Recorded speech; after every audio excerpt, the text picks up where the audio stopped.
What is up, guys? Doing another mini episode as I drive around on thoughts that I had while I was training today. Tends to be the spot that I think the best. So today while I was training, I was just reflecting on how, as an athlete myself and now as a coach, things have rotated through and kind of gone in this cycle. So, being young, I think my first word was ball. Like, I always loved sports, football, basketball, soccer, anything that involved chasing a ball around, movement, athleticism, and just had pure fun and joy while doing it.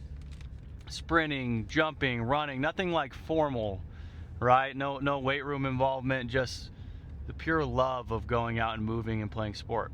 And then as I got older, got into higher level sports, the weight room's introduced, and then after I was finished with sports, really dove into the weight room. And I think that's where a lot of coaches go, is like, you really get in the weight room and strength becomes everything. You become obsessed with getting stronger, and you start to get this mindset of like, this is the most important thing because that's the thing that you enjoy the most. You are spending the most time there, and that's where you're seeing your results because you aren't really competing in sport anymore, or really getting a lot of feedback on if what you're doing in the weight room is actually carrying over to sport.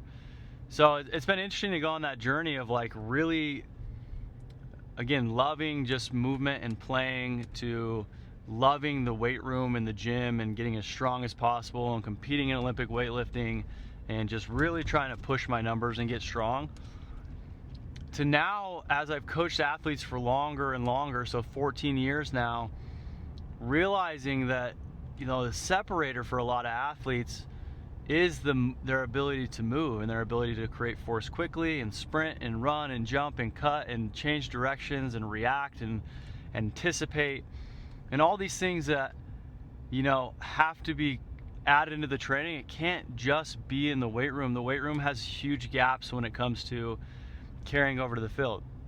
Now, what I will say about the weight room is, yes, to be able to do those things well at a high level and to stay safe doing them, there is a prerequisite level of strength that you want athletes to get to.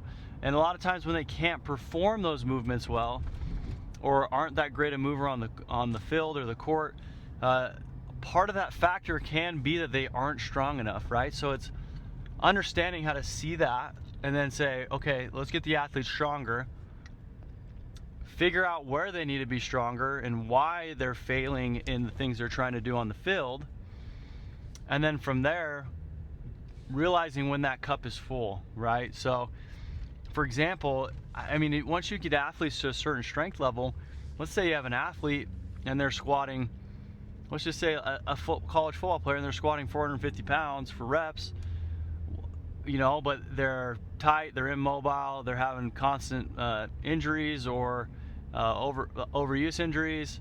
They're not as fast on the field, they're not making plays, they're not anticipating, they're not able to get to where they need to go.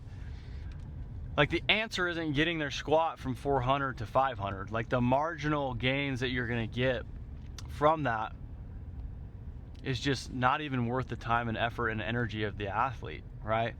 So it's figuring out and just getting an eye for, and this can be different for every athlete that you work with. So it's kind of understanding how to see that, but understanding that you need to be able to find the buckets that need filled the most. And a lot of times, as athletes get to the higher and higher levels, strength is, for the most part, not the huge limiting factor for most of them, right? So it's like, how do we set these athletes up to get better at all the things that matter on the field, get them faster, get them more reactive, all those things I talked about earlier.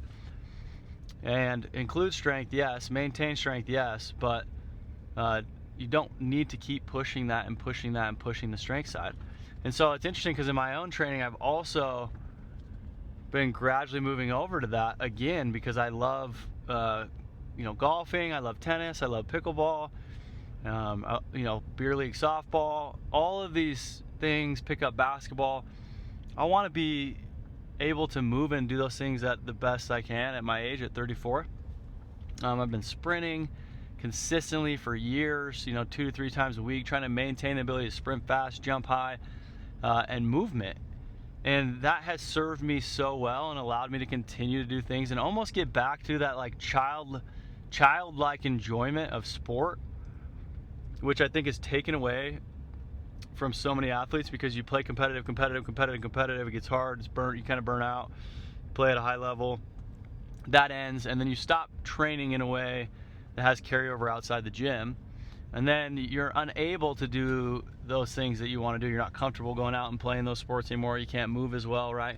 So then like there's so much enjoyment, quality of life, and benefits for sport as you continue, or just like movement at a high level as you continue to age. And I want to set my athletes up not only to perform their best in high school and college and middle school, but I want to set them up to also perform their best in their 30s, 40s, 50s. So teaching them the importance, focusing on the qualities that matter, helping them understand that like strength is important, but there's just certain buckets that need to be filled at different times. And yes, athletes need to be relatively strong to their body weight to be able to do these things well, but the weight room is not the king. The weight room is just a piece of that puzzle. And if you asked me that 8 years ago, I would argue with you till I was blue in the face. Like, I thought the weight room was the most important thing. But with the results we've been getting with our athletes, the enjoyment they're having in training, the health that they're having, the tissue tolerance they have from consistent sprinting and the type of training that we do, you're not seeing a ton of injuries anymore, on soft tissue injuries. So it's all just been like this really awesome outcome that I've just stumbled upon. And then it's also altered my own training to where I feel as capable at 34 as I was in my early 20s. And mentally what that does for you, and again, the enjoyment and getting back to just like having so much fun doing sport or just going out and using my body, has been incredible for all things, including mental health, happiness. So just thoughts that I had, I was going, because it's kind of like gone full circle, man. Like, enjoyed sport, played competitive sport, got stuck in the weight room, loved the weight room. That's all that mattered, because you could see progress. And then had my eyes open to like, this isn't getting the best results for my athletes, and also for my own training. How much is it benefiting me? Like, yes, I still lift weights, but the end goal is not just to get as strong as possible in the weight room. It's to feel as good as I can when I go out to the track and sprint, or I go play a pickup basketball game, or I go play tennis. All these things that matter, and where the movement piece comes in, and having all these different foundations. So thoughts from today. Hopefully that was engaging for you guys. I would love to hear follow-ups, questions you guys have, whether you find yourself kind of stuck in that same loop of, just kind of in the weight room but not really achieving what you want to achieve. Would love to chat about it with you guys, and appreciate you guys. So have a good one. Coach D out.